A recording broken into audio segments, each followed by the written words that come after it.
Une boutade plus sérieuse qu'on ne le pense? Ce lundi 4 septembre, alors que 12 millions de Français faisaient leur rentrée, Emmanuel Macron, lui, a échangé pendant près de 2 heures avec le youtubeur Hugo Travers, plus connu de la jeune génération sous le pseudonyme d'Hugo Décrypte.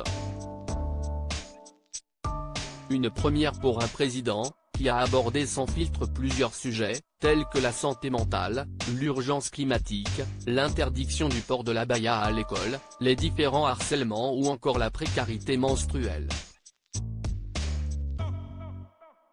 Le chef de l'État s'est aussi exprimé sur la santé physique de la jeunesse française, de plus en plus touchée par l'obésité.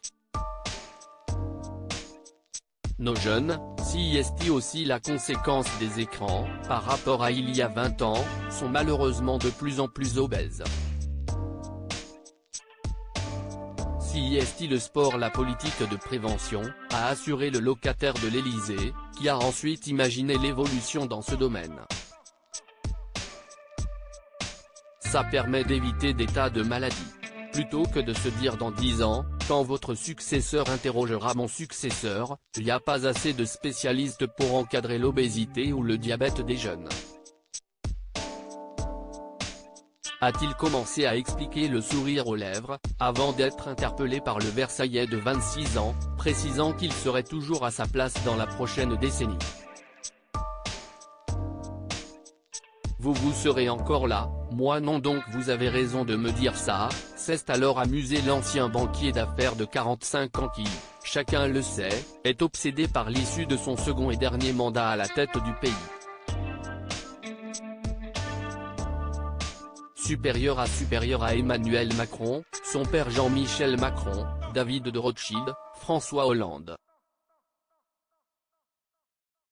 Ces hommes ont marqué sa vie. Emmanuel Macron brise le silence sur l'interdiction du port de l'abaya à l'école dans cette interview consacrée à l'avenir des jeunes et diffusée en direct sur la chaîne YouTube et le compte TikTok d'Hugo Décrypte. Emmanuel Macron a profité de sa tribune pour féliciter Gabriel Attal, le ministre de l'Éducation nationale depuis le 21 juillet dernier, pour son annonce controversée concernant l'abaya à l'école. C'est un sujet où il faut être intraitable et clair et on le sera maintenant, a-t-il clarifié, soulignant qu'il fallait rediriger l'attention médiatique sur d'autres enjeux éducationnels plus importants.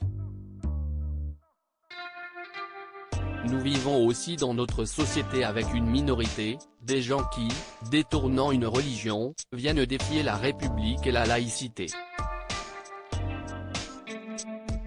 Ça a parfois donné le pire, a rappelé le président, faisant ici référence à l'assassinat de Samuel Paty en 2020, quelques jours après avoir montré à ses élèves des caricatures de Mahomet dans le cadre d'un cours sur la liberté d'expression.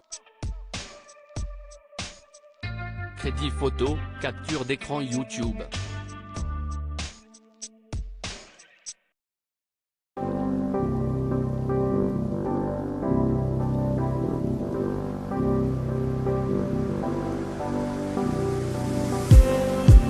Just need